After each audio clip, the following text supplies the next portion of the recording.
Anderson and former Met Police Superintendent Leroy Logan. Good to have you both on board. Thank you very much indeed. Let's start with you, Bridie. Bridie, 700 different investigations having to be launched into existing members of the police force. It's absolutely astounding. When people talk about a couple of bad apples, a few bad pennies, you know, lack of leading from the front, the culture's somehow awry. 700 people reported, police officers.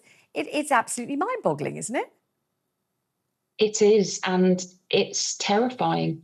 For a lot of individuals that I currently work with and support, but officers that I used to work with when I was serving, the numbers are really scary. I think what's good is that we are seeing the numbers because it means they're being targeted, they're being addressed, they're being uncovered because they would have always been abusing. It's not like they've just started abusing, it's that really the police are now starting to see it and tackle it.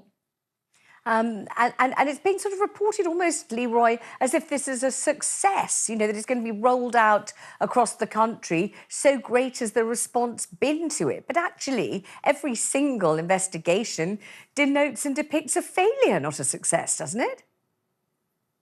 Well, it definitely shows that the whole barrel is rotten.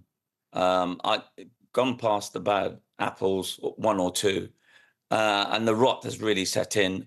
Not recently. I think a lot of this was developing over the last 5 to 10 years, in particular during Cressida Dick's tenure as commissioner.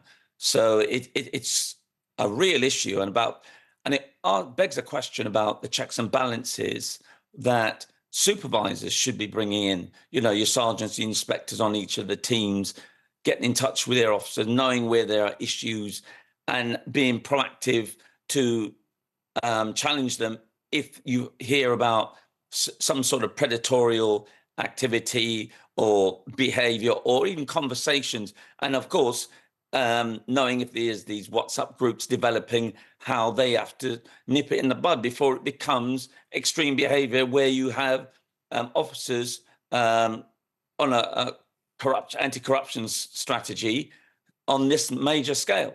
It's phenomenal that it's beyond words, in all honesty, and I'm actually shocked. I mean, the scale of it is extraordinary. Scale is amazing. Leroy, tell me, if you will, let's look back to your tenure when you would have been alerted to, or you might have had suspicions about, or something about the cut of their jib you didn't quite like, or there was something irregular, something concerning, something that kind of, you know, made you wonder about a junior colleague or one of somebody, you know, over whose career you had sway and you were in charge. What would you do? What did you do if you had doubts about somebody's honesty or somebody's behaviour? Well, first thing, you have to have an evidence-based approach. So you would get the evidence of what the concerns are. You can't just go on hearsay or some sort of subjective factor.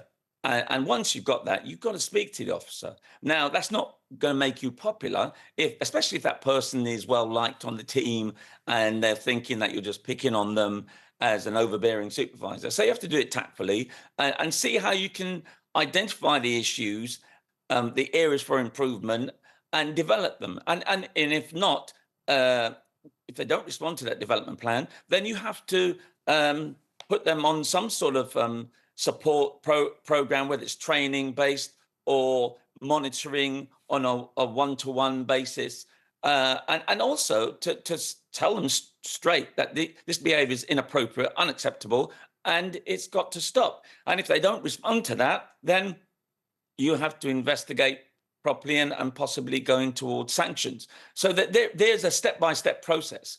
And that's where the supervisors have to be the internal checks and balances. Because if you don't maintain that critical distance between being a supervisor and your team, then there's less likely you're going to challenge them. So you've got to maintain that critical distance in the first place and really ensure that you're being objective and for the support, not only for them, but for the wider team. What do you think, under Cressida Dick's leadership, and leadership may be a word that you would dispute there, what do you think was lacking? What was allowed to fester?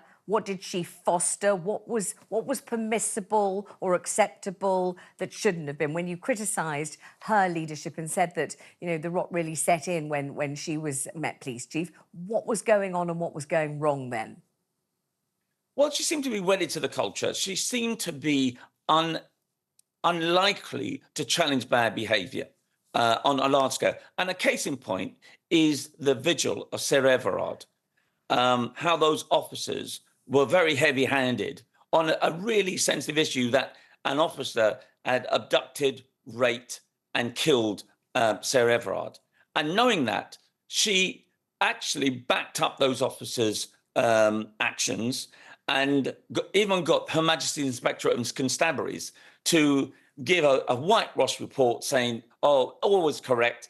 And in the end, they had to backtrack on that. And as a result of that, pay out to those women that were inappropriately handled and arrested and kept in custody. So for me, Cressida Dick allowed the culture to think they're untouchable and unaccountable. And once you do that, they can get onto all sorts of predator behaviour, which goes on a scale that we now see.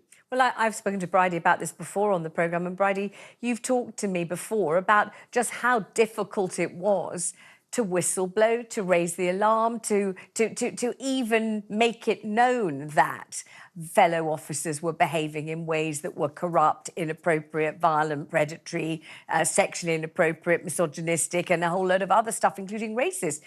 So talk about what it was like when you realised that there were people that were supposed to be your colleagues who just weren't upholding justice and weren't behaving right. It was and is still, as an ex-officer, a huge cut, really.